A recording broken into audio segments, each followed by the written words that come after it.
Good Saturday afternoon, everyone. Today I'm going to continue on with one of my things of anarchy, another school of thought. It's called mutualism. And we're going to give a balanced perspective as I've done with all of these.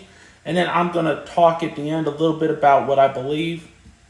As always, this video is brought to you by the Flame Candle Company, flamecandle.net. Go over and check it out. I got scents. I'll tag my company in the description. If you're watching this on TikTok, follow me.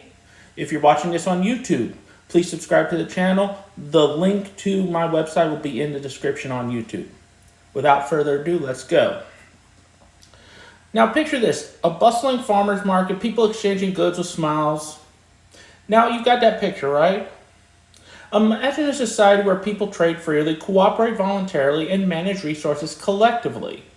All without government intervention. Sounds great so far. This is the vision of mutualism, an anarchist economic theory rooted in reciprocity, equality, and self-management. Now, let's talk, what is mutualism?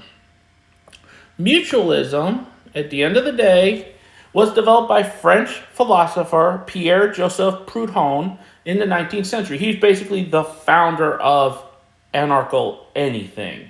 It was really his ideas that started it. At its core, it's about balancing individual freedom with collective well-being. Now, let's break this down. Free markets and voluntary exchange. Now, a lot on the left will not like the idea of free markets, but they just want control. Moving along. Another key principle is, mutualism supports free markets, but there's a twist to it. It opposes corporate monopolies, which I actually agree with as well. And exploitative practices, well, we need to define what exploitative means. Because someone making $15 an hour flipping burgers, we could view it who make more, oh, that's exploitative. But to them, that's putting food on the table and keep a roof over their head. Congratulations, they're not feeling exploited. Because exploitative is kind of almost an internal feeling. And you can take that however you want. Instead, it envisions a marketplace where workers own the means of production and trade fairly with others. Controlling the means of production is an interesting thing, but I don't agree with it. We're going to move on from that. I'm going to cap it off at the end. Reciprocity and equality. Another key principle is reciprocity. Mutualism emphasizes fair exchanges where people trade goods and services of equal value, ensuring no one is exploited. Imagine two farmers doing a handshake trade. Decentralized management. Okay.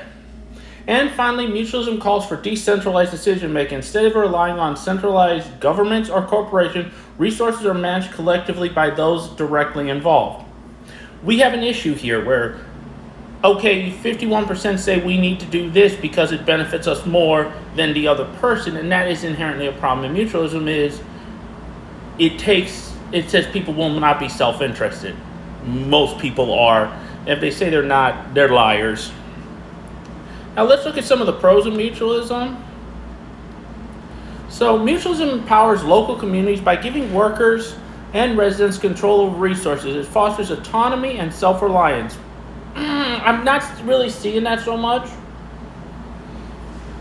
Now, visualize this. There have been a couple anarchist places that basically have had democracy as deciding a schedule, and it closed in 6 months. We all know we are hierarchical creatures, whether we like it or not. It promotes ethical trade with an emphasis on fair exchange. Mutualism challenges the exploitation often seen in capitalist systems. Yet again, not true, because who determines what fair value is for an exchange? I can say 2 apples is fair value for a pig. You may not think it's fair value. Who's right? That's where you have to have the market set the rates. And mutualism is adaptable. Its decentralized nature allows communities to create systems that work best for them, avoiding one-size-fits-all solution. That almost sounds like each individual community can decide, I want to be socialist, I want to be communist, I want to be capitalist, whatever. And that might work great, but then how do those communities interact with each other unless they become insular?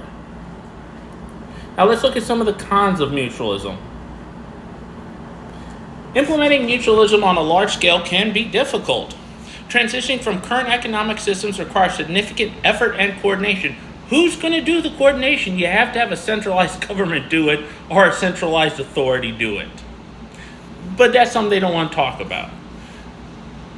Risk of inefficiency. I've already touched on this. Decentralized systems may also risk inefficiencies.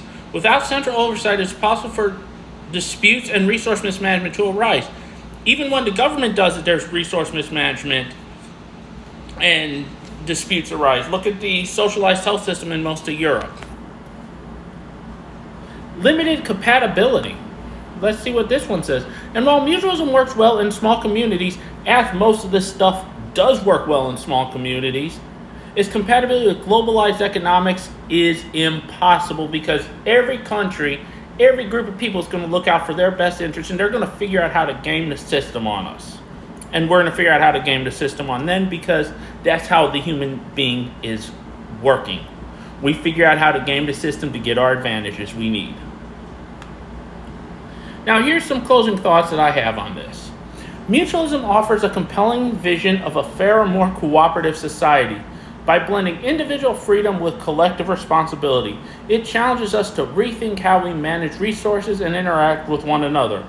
But like any theory, it comes with questions, hurdles, and demands careful consideration. Could mutualism be a balance between capitalism and collectivism? I personally don't think so, because inherently you need to have a hierarchical structure. We are herd animals. We are not individualists. We should be able to form our own structures that we want without structure being forced upon us. Animals do that. Look at hogs. I grew up on a farm. Hogs are a phenomenal example of a herd creature. We're all herd creatures. You put a new hog into an established hierarchy, they're going to fight. Not because they're mean to each other, but because they need to establish the pecking order. We do that. We have that in the human world as well, but no one wants to say it because we're supposedly more evolved. No, we're not.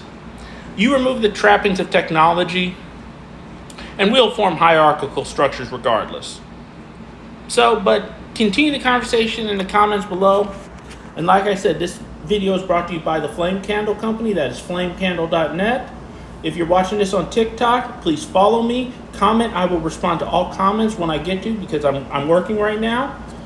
On YouTube, please subscribe to my channel, share this message, and let's have these discussions, because these discussions need to happen in order for society to advance so that we can figure out what is best for each individual, and by taking care of each individual, we can best take care of a community.